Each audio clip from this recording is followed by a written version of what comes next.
Sup guys, Movie Junkie for Life here, and this is going to be my review of Star Trek Beyond, the third film in the new series of Star Trek movies. The story here is the USS Enterprise is on a 5-year long mission, so it's about, I think they're about nearly 3 years into the 5-year mission of exploring undiscovered space, and they end up coming across an alien civilization that is hell bent on the destruction of the Federation and all that it stands for. So we have the original cast coming back, and by original cast here I mean Chris Pine as Captain Kirk. We have Zachary Quinto as Leonard Nimoy. We have Carl Urban as the awesome Dr. Bones, and we have Zoe Saldana as Lieutenant Nyota Uhura. And of course, everybody else again. We have Anton Yelchin as Chekhov, may he rest in peace, such an awesome actor.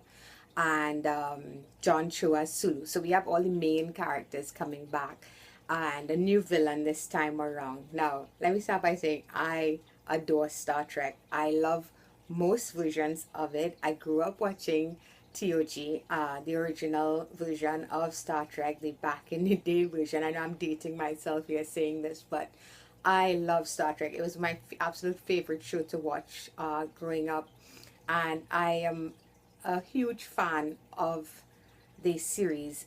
Even when it doesn't work, there are things about it that I enjoy, and I was really happy when J.J. Abrams decided to kind of revitalize it and bring it back to the big screen.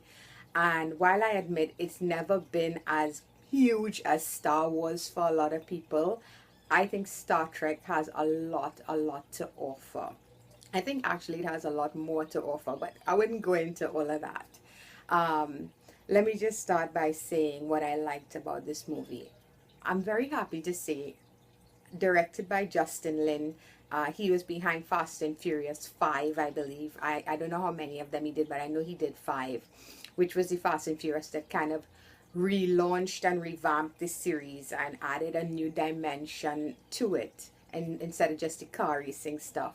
I was really worried when I heard he was the director of Star Trek, even though I had also read that he is also a hardcore Star Trek fan. He grew up with the original as well, and he loved it.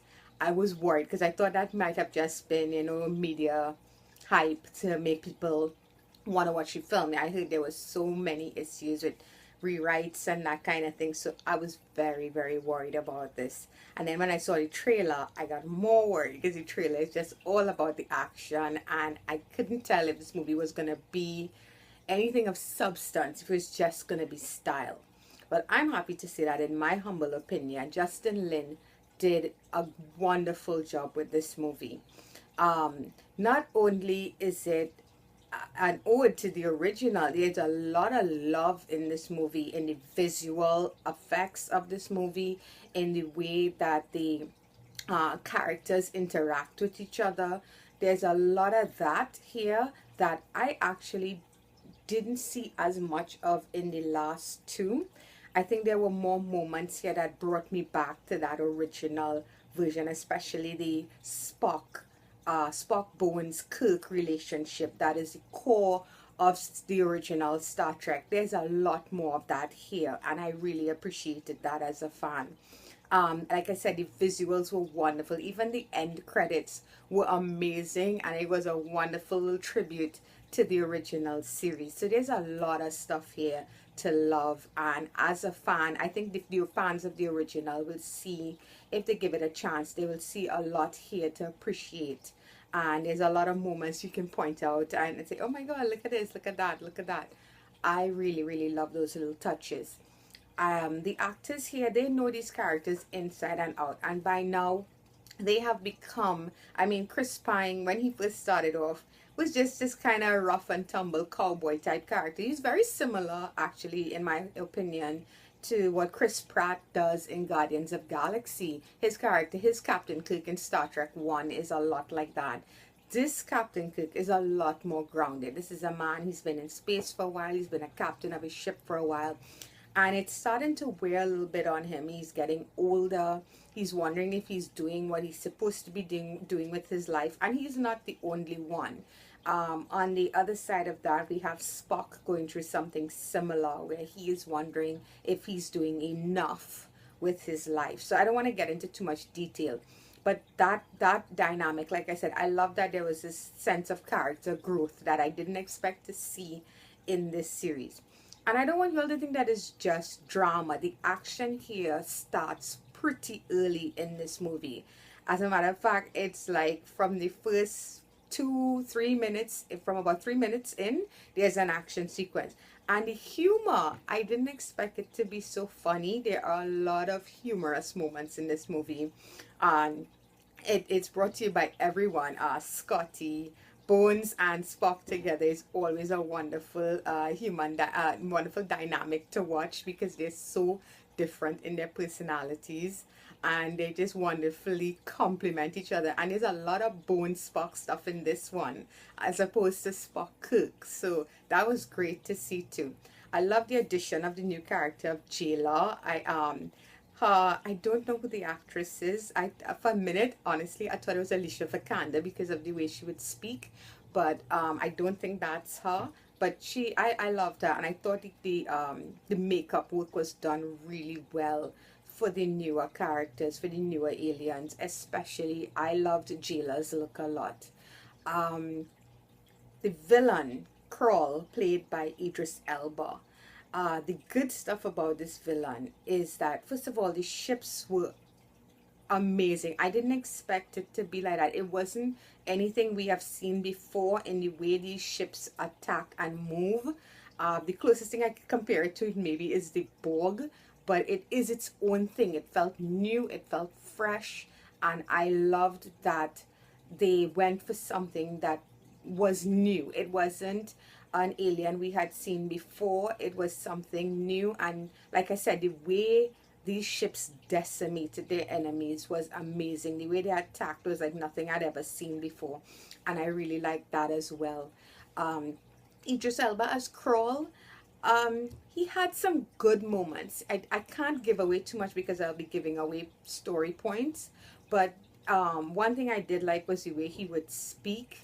He would put inflection at certain points in the sentences that, a natural English speaker wouldn't do, and I thought that worked really well, and it made sense considering he was a alien.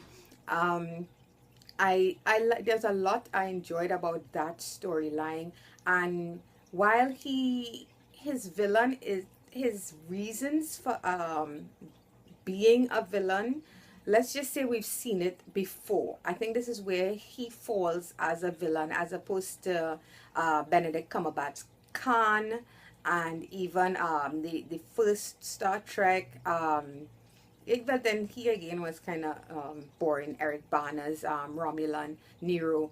But if I had to compare them, I would put Khan first, Krull second, and Nero third if I have to line up these villains. He was not a one-dimensional villain by any means, but his reasoning for doing the things he was doing is nothing we haven't seen before.